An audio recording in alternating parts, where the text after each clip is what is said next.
مکار شکاری اور لالچی پرندہ۔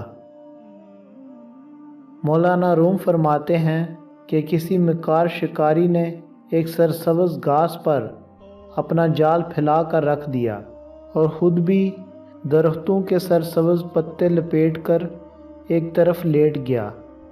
شکاری نے جال کے نیچے اناج کے دانے بھی بکھیر دیے۔ ایک پرندہ جو لالچی تھا دانوں کو دیکھ کر ادھر ادھر منڈلانے لگا۔ جب اس نے سبز پوش مکار شکاری کو دیکھا تو اس کے قریب آ کر پوچھا کہ اے سبز پوش، تو کون ہے اور یہاں کیوں لیٹا ہوا ہے؟ شکاری نے جواب دیا کہ میں دنیا کو خیر باد کہہ کر اس جگہ اللہ اللہ کرنے کے لیے پڑا ہوں۔ میں نے تمام دنیاوی لالچ چھوڑ دیے ہیں۔ اب چل چلاؤ کی عمر ہے، بس ذکر خداوندی کر کے دن پورے کر رہا ہوں۔ اسی سبزے میں اگنے والے پھل پھول اور پتے کھا کر اپنی بھوک مٹا لیتا ہوں۔ میرے پڑوس میں ایک موت واقع ہو گئی تھی جس کا مجھ پر بہت زیادہ اثر ہوا ہے۔ ہر وقت موت کا فرشتہ مجھے آنکھوں کے سامنے دکھائی دیتا رہتا ہے۔ آج مرا کہ کل کچھ پتہ نہیں۔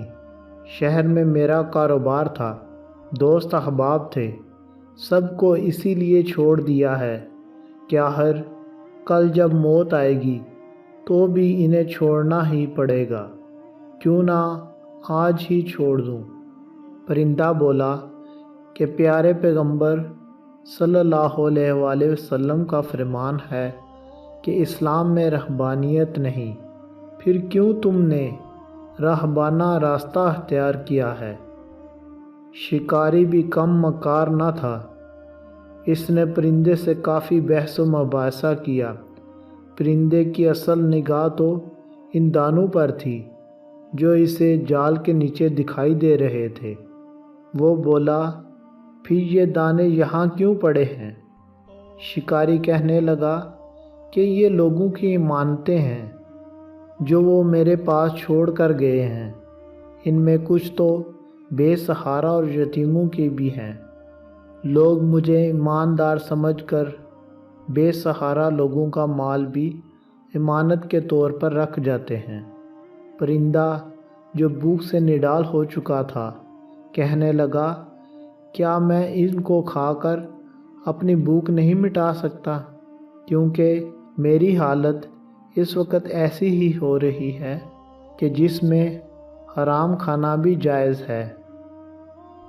اگر آپ کی اجازت ہو تو میں چند دانے کھا لوں۔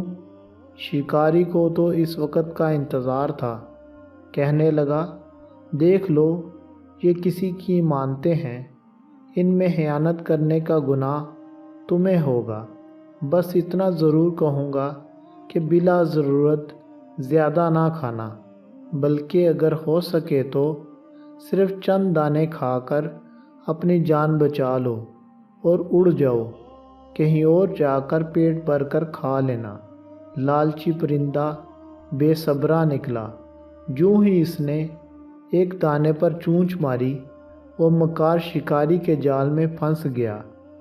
بہت ہاتھ پاؤں مارے لیکن آزاد نہ ہو سکا۔ آخر کہنے لگا کہ یہ سزا مجھے جعلی زاہد و عابد شخص کی پرفریب باتوں میں آنے کی ملی ہے، نہ میں اس کے دھوکے میں آتا اور نہ ہی اپنی جان گنواتا۔ شکاری فوراً بول اٹھا، نہیں پرندے نہیں، یہ سزا تجھے اس حرص اور لالچ کی وجہ سے ملی ہے کہ جس نے تجھے یتیموں اور بے سہارا لوگوں کی امانتیں کھانے پر بھی آمادہ کیا۔ نتیجہ: اس حکایت میں ہمیں دو سبق حاصل ہوتے ہیں۔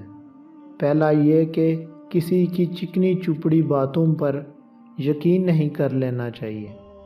دوسرا یہ کہ بے سہارا اور یتیموں کے مال کی حفاظت کرنی چاہیے، نہ کہ اسے ہڑپ کر جانا چاہیے۔ اللہ تعالی ہم سب کو امانت میں خیانت کرنے سے بچائے، آمین۔